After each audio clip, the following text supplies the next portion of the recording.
Matapos magbigay ng mensahe si Kuya, ang Higel nagdiwang sa kanilang pagpasok. For the boys and for everyone. The boys, bro.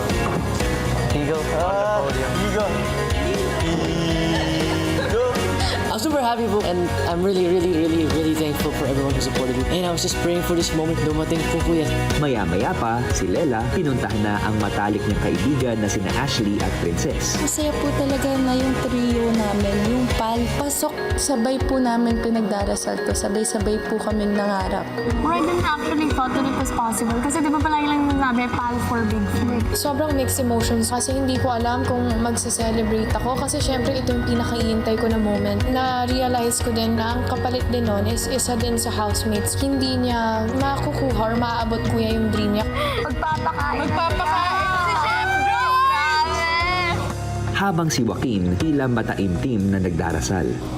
Good job, guys. Nagiging emotional po ako na those people that got to know me here were willing to give up something. So, just so I could be part of the Ultimate 8. Ilang saglit pa, sina Miguel at Crystal tila nag-aasaran tungkol sa kaibigang si Carmel. Kaya nakakainis din ako nakayakap na matagal kay Let. Ang tagal mong yumakap sa kanya. Niyakap niya ka matagal eh. Ginaganon ko na siya sa... Kinakausap niya pa nga ako eh. Nung hug ka niya eh. Kasi kinakausap ko pa rin.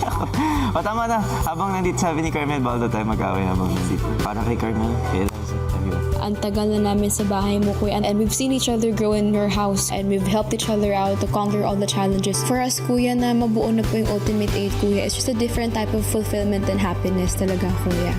Maya-maya pa, habang nag-uusap din sina Lela at Joaquin sa pagkapasok nila sa Ultimate 8, Where you are, it's your good. Thank you. I'm happy for you na you didn't experience the platform. Sobrang saya ako ngayon. When you're on the platform, bro, it's the scariest thing. You're like 100 feet in the air. But I had faith and I had confidence. Kaming dalawa po ni Joaquin, we've been friends. Naging tungkod po namin yung isa't isa. Ito na po din talaga yung goal namin ni Joaquin na umabot kaming dalawa hanggang dulo, Kuya. hanggang sa pagtulog, ang Ultimate 8 kapansin-pansin ang saya. Right.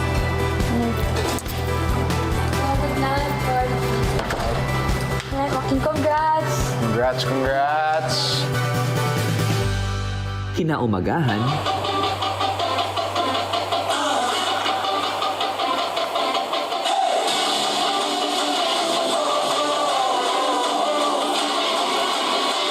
Good morning, Ultimate Heat. Good morning, Ultimate Miguel. Ay, good morning. at sa paglabas nila ng kwarto, Oh no! Oh my goodness! Kinabahan po ako sa ano yung mangyayari. May kutob po ako na may house challengers. It's the house challengers! Kinabahan ako, Kuya, kasi hindi ko din talaga ina-expect na magkakatotoo siya.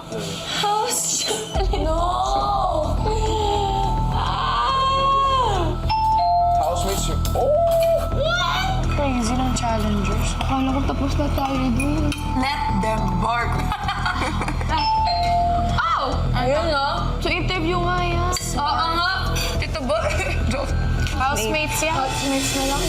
habang naghahanda sa kanya-kanyang kwarto, tensyonado pa rin ang Ultimate 8 sa magaganap. Ako din. Ako to. I can feel so much aura going inside this house.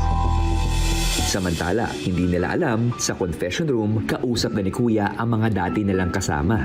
Welcome back, ex-housemates.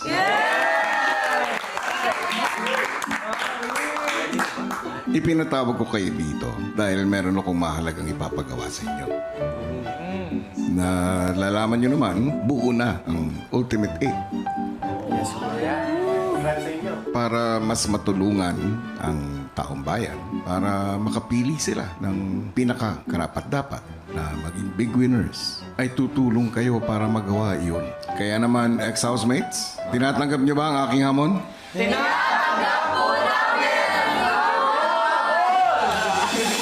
Papupuntahin ko kayo sa isang kwarto. Bubuo kayo ng mga tanong na susubok sa katapangan, katapatan, at higit sa lahat, pagpapakatotoo ng Ultimate 8. Meron din kayong makikita roon na parang placards Dahil bukod sa bubuo kayo ng mga katanungan, ay hahatulan nyo rin ang kanilang mga kasagutan.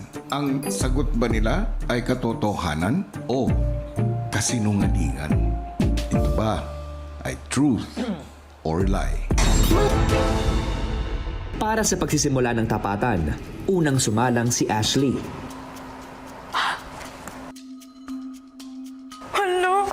Hello po. Hi, Ashley. Have a seat, please. Oh my gosh. Hi. Hello. Hello, Ashley. Nandito kami ngayon ni Kuya Luis mo para sa isang task. Mamaya may mga katanungan kami para sa'yo na magsusubok ang iyong pagpapakatotoo o hindi kaya pagiging tapat. Pero etong dapat mong isipin, lahat ng iyong sasagot ay susuriin ng ating jury. Are you ready? Yes po. Okay, Ashley. Nakalagay sa iyong jacket. Ano yung salitang yan? Paninindigan. Paninindigan. Yun ang napili mong mantra mo for 2026. Magbigay ka ng specific instance sa iyong buong stay dito sa bahay ni Kuya kung saan talagang ipinakita mo yung paninindigan na yan. Siguro po, Tibianks, ang naisip ko pong instance po right now is yung time po na tinanong po kami ni Kuya na kailangan po namin magbigay ng tao pong kulang pa po sa pagpapakatotoo. Nanindigan po kaming lahat at ako rin po sa sarili ko sa decision ko po na wala po kaming isasagot for the sake of the task lang po dahil naniniwala po talaga kami na sa tagal-tagal na po namin sa stay po namin dito wala na pong nagkulang po sa pagpapakatotoo na kahit po ang magiging kahulugan nun ay matatalo po kami sa weekly task. Sa tingin mo ba medyo nag-play safe ka doon at hindi siya talaga paninindigan? Na tinawag lang na paninindigan. Yun nga po yung sabi po namin, mas hindi po kami talaga nagpapakatotoo. Ako rin po sa sarili ko. Naisip ko rin po, mas hindi po ako magpapakatotoo kung mag-iisip lang po ako ng specific po na tao para lang po magawa po yung task po na yun. Tingnan natin kung anong hatol ng jury. Panahon na para sumagot. Is it truth or lie? Okay. At eto ang hatol ng jury.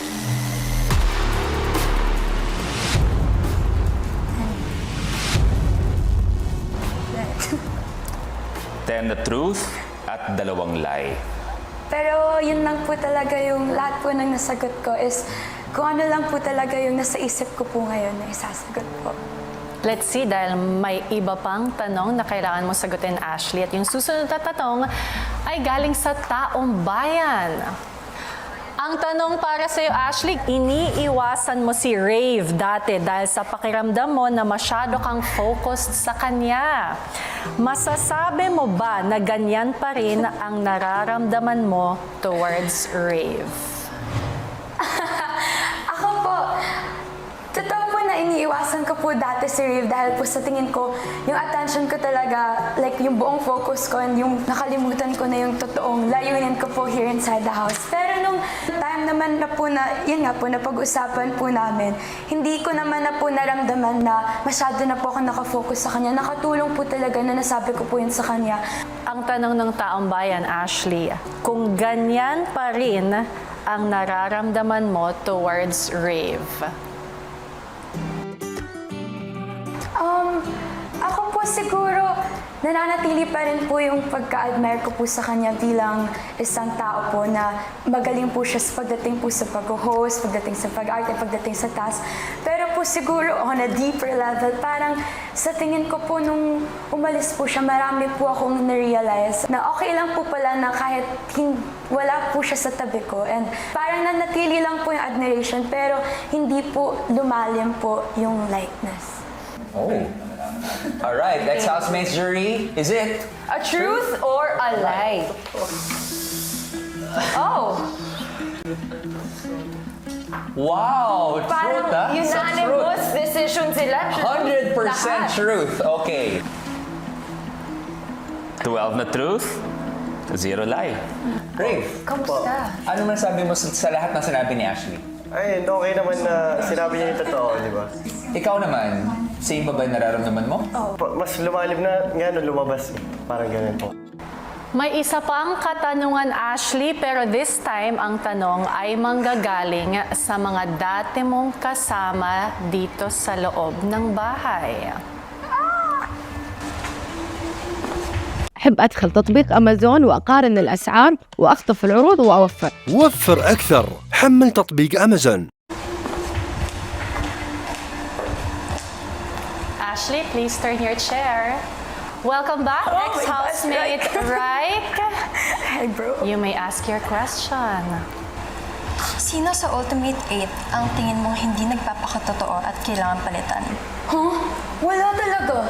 Wala talaga, right? Promise. Alam mo, at this point, lahat na nga kami nagpapakatotoo. Kaya yun yung naging debate namin nung last time na task ni Kuya. Dahil lahat talaga kami naisip namin. Wala na talagang normal na tao na magsisinungaling po or hindi magpapakatotoo nung natira na lang kami. So, wala. Lahat kami super deserving sa spot namin. If you need to pick one, sino ang pinaka hindi deserving? Pwede ba sumagot mo wala? Ashley, final week. No more playing safe. Come on, you have to answer the question. Sino gusto mo ipasok sa ultimate date at sino ang lalabas?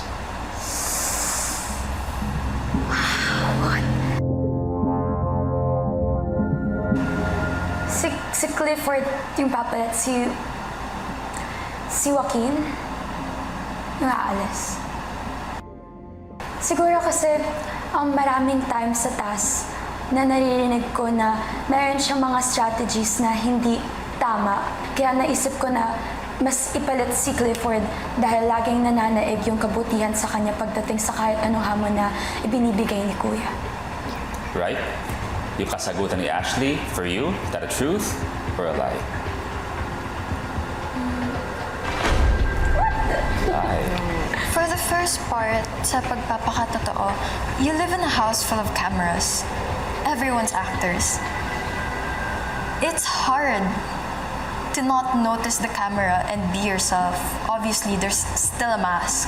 Right? Maraming salamat. Thanks, Rai. Ano masabi natin, jury? Is it? A truth or a lie? It's a truth.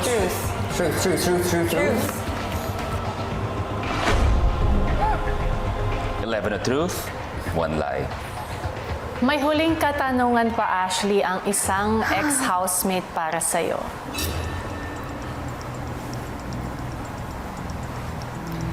Ashley, it's time to turn your chair. Welcome back, ex-housemate Rave.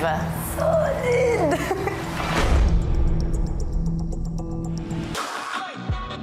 Narito na ang update sa nagaganap na botohan as of 5 p.m. Sa pagpapatuloy ng tapatan, isang ex-housemate ang magtatanong kay Ashley. Ashley, it's time to turn your chair. Welcome back, ex-housemate Rave. Solid! Go ahead, Rave. Akala ko ba ako yung big winner mo? Anyways, ako Ash, sure ako kung bakit gusto kong maging malapit sa'yo at pakilala ka ng mas deep pa. Ikaw, sure ka pa ba? At nagbago ba yun dahil lumabas lang ako? Ako, sure pa rin naman ako na syempre mas gusto pa rin kita makilala outside world. Dahil yan nga, sabi naman natin na hindi talaga natin makikilala ng lubusan yung isa't isa dito. Pero may nagbago ba na lumabas ako? Siguro madami lang akong na-realize sa sarili ko at sa atin nung lumabas ka. Pero yung sinabi mo bago ako lumabas, yun pa din ba? Ha? Sa ngayon, hindi na. As a person, I still really admire you. Dahil maganda yung puso mo, nakikita ko talaga kung paano mo binibigay yung best mo sa lahat ng ginagawa mo here inside the house. Pero sinasabi ko naman talaga sa kanila, pag tinatanong din nila ako kung hindi na ba, sabi ko, ngayon, nasasabi ko hindi na dahil wala ka, dahil di kita nakikita. Pero sabi ko, paglabas, hindi ko pa rin talaga masasabi. So, yun lang. Brave, sasagot ni Ashley, for you, truth or lie? Solid. Maraming salamat. Thank you po. Ashley, pwede ka na humarap dito ulit Solid. habang sinusuri ng jury ang kasagutan mo para kay Rave. Again, jury, is it truth or lie? 100%. 100% truth. 12 truth, 0 lie.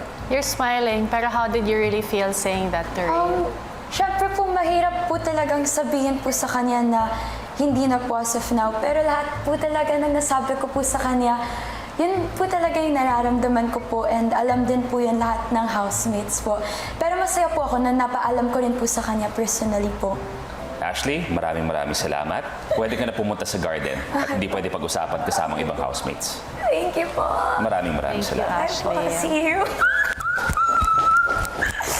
Sunod na humarap sa hamon ng tapatan si Caprice. Hi, Caprice. Let's start. Caprice, ang iyong mantra o word na napili ay paglago or growth. Sa tingin mo, ano yung one specific instance sa iyong buong stay dito sa bahay na naipakita mo talaga ang growth o paglago? During the nominations, binibigay ko po talaga yung honest na opinion ko. Diba sa buhay naman yung growth nangyayari kapag meron tayong kahinaan na nalalaman tungkol sa sarili natin and then we grow and improve. Paano yan? Parang hindi naman namin masyadong nakita kung ano ba yung kahinaan mo. Hindi ko po talaga masyadong pinapakita yung side ko na malungkot. Lagi ko pong sinasabi na always look at the bright side of life. Lagi rin po akong nagsa-self-reflect sa kung ano pong kailangan kong i-improve pa sa sarili ko. Have you ever felt a strong emotion dito sa loob pero you chose to keep it in? Of course po, lagi naman po kami nararamdaman na strong na emotion, pero hindi naman po kailangan ipakita palagi yon. Parang kailangan alam mo rin kung paano po magtimpe. Pero kailangan din pong mag-react at magsalita syempre kung hindi na okay yon sa sarili mo or naaapakan na yung pagkatao mo. Lahat naman po ng kasamahan ko dito na housemates ay naging mabuti rin po sa akin, kaya wala naman po akong napakitang ganun. Okay, tingnan natin kung ano magiging husga ng jury. Kung nagsasabi ka ba ng totoo o hindi sa paningin nila. Eto na. 12 na truth. Walang lie. Ano pakiramdam seeing those results? Masaya po ako na nagkaroon po ako ng opportunity na to para maipakita po talaga kung sino ako. May more opportunities pa dahil there are more questions. Your next question, Caprice, galing naman sa taong bayan. Yes po. The question is, pinili mo si Lela and Miguel as housemates na kulang pa sa pagpapakatotoo kasi hindi mo sila gaanong kilala at mas nag-open sila sa ibang housemates. Bakit mo pa hinintay na sabihin yan pag time na mag-nominate? Gusto ko lang naman po sabihin kung ano po talaga yung nafe-feel ko dahil gusto ko rin pong makatulong sa kanila. So, hindi ko naman po inintay talaga yung pagkakataon na yun para lang sabihin sa kanila yun. Nagkataon lang po na yun po talaga yung nararamdaman ko and gusto ko pong sabihin sa kanila.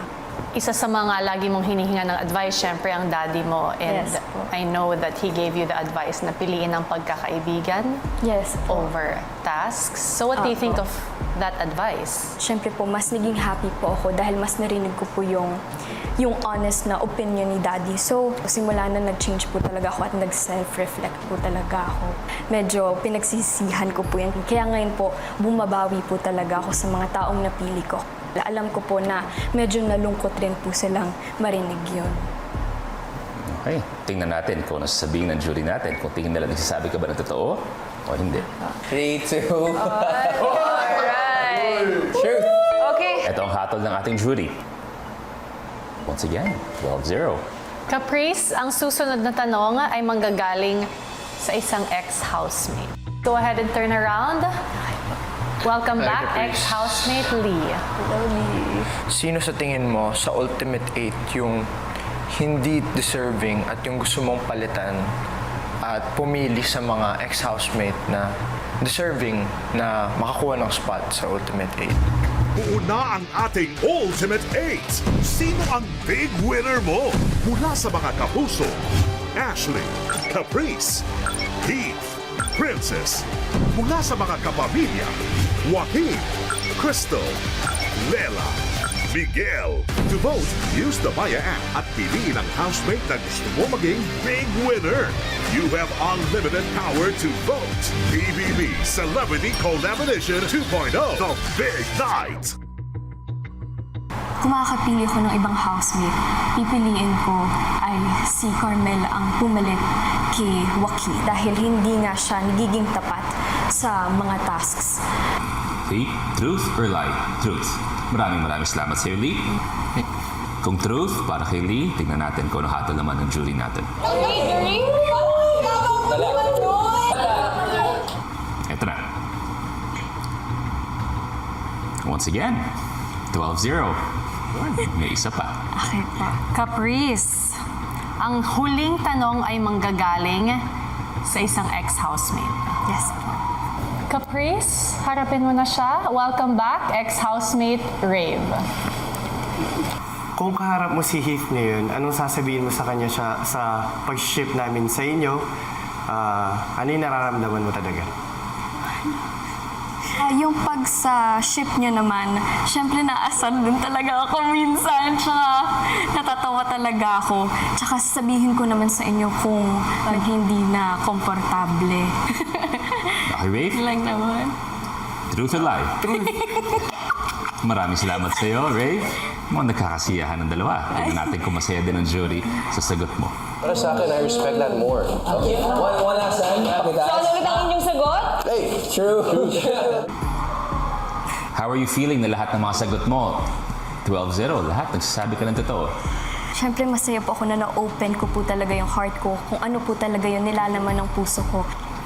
Caprice, obviously naman you have a lot of very positive traits that you've heard from your housemates through your whole stay. Pero kasi yung word mo, paglago, growth. Yes. Ano ba yung negative kay Caprice that you want to grow from and grow because of? Hindi masyadong nagfo-focus, yung masyadong nagiging jolly, yung hindi po masyadong nakakapagtiwala sa sarili. Kaya yun rin po yung ilalagay ko sa paglago ko. Mas magtitiwala po ako sa sarili ko at magiging tapat rin po ako sa sarili ko. Caprice, maraming salamat sa iyo. Pumasok na ang susunod na sasalang na si Princess. Hi, Princess. Hello po. Pwede ka maipo? Handa ka na ba? Handa na po. Simulan na natin. Princess, ang napili mong mantra o word para sa 2026 ay paghilom. Yes. Gusto kong bigyan mo kami ng isang specific example kung saan dito sa stay mo sa bahay ni Kuya, pinaka napakita mo yung paghilom. Wala talaga akong maalala na situation, pero siguro letting myself, parang believing in myself more, parang dun ko mas naano yung pag-heal ko sa sarili ko and yun nga, tiwala din sa sarili ko. Lately kasi, Princess, ang napapansin, may mga panahon ka dito na medyo mainit ang ulo agad, medyo pagiging bugnutin. Para sa'yo ba yun ay katangian ng mga tao na gusto ng paghilom, ng healing? Well, para sa akin po, hindi po siya katangian ng isang taong ayun nga, gusto mag-heal. But ayun nga po, kaya ko nga po din napili yung word na yun is because I want to improve on that po sa side ko na yun na mabilis akong mairita pag may gusto ko yun lang yung gawin. Ayun, madami pa talaga akong kailangang i-improve about myself to reach that kind of talagang point na masasabi kong healed na talaga siya. Okay. Tingnan natin kung anong magiging opinion ng ating jury kung truth or lie ba ang kasagutan mo. Jury? And again, lahat sila, truth ang kasagutan. 100%. Okay. 12 na truth at walang lie. Anong pakiramdam na yan ang hatol ng jury sa kasagutan mo? Well, ang pakiramdam ko po is, ayun po, happy ako na nakita din po nila yon kasi personally yun nga din po yung nararamdaman ko. Okay. Meron pa. Next question, Princess, ay galing sa Taong Bayan. So, Princess, ang tanong, the bond that you have with Fred has been going on since the first 2 weeks of your stay in PBB. However, Waynona is the only person in Fred's mouth, mind, and heart before the former got evicted. May kasunod pa yan. You supported Fred and Waynona from the start, but deep down, was there ever jealousy? Were you truly just supportive or was there a moment you saw Waynona as competition?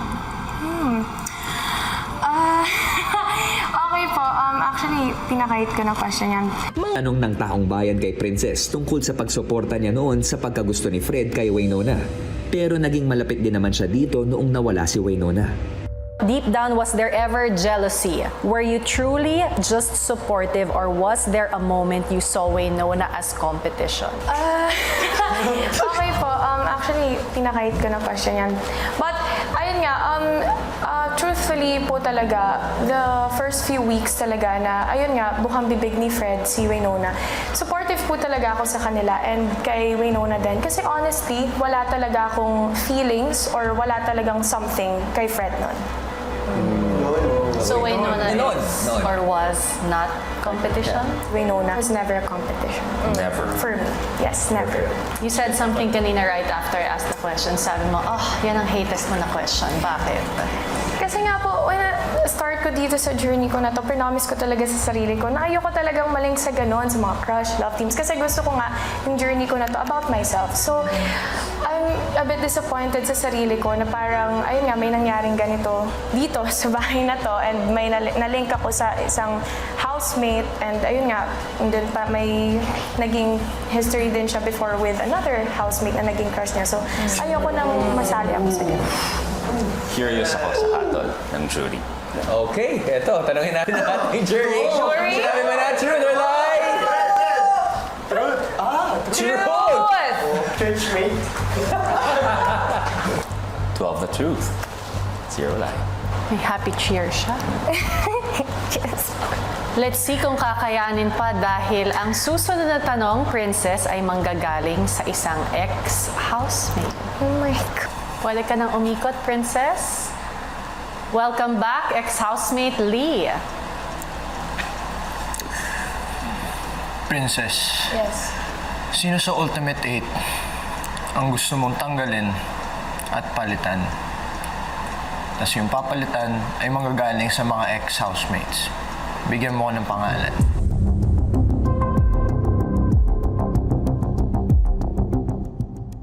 Abangan bukas! Bakit hindi mo pinili si Miguel para makatanggap ng big ticket para sa big jump?